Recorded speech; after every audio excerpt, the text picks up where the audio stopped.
Simulan natin. Sabi sa Bereshit 1:2, Genesis 1:2, sinasabi, ang lupa'y walang anyo at walang laman, at kadiliman ay nasa ibabaw ng kalaliman. Ang ruach ni Yahweh ay gumagalaw sa ibabaw ng tubig. Sige, suriin natin ng paunti-unti ang talatang ito.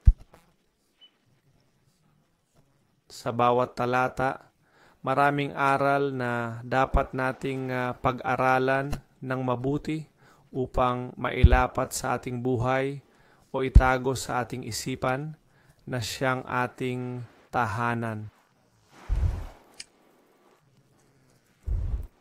Ito ang ating isipan, ang ating katawan, ang ating mga pag-iisip. Kaya't para dito, tayo ay magsisimula na.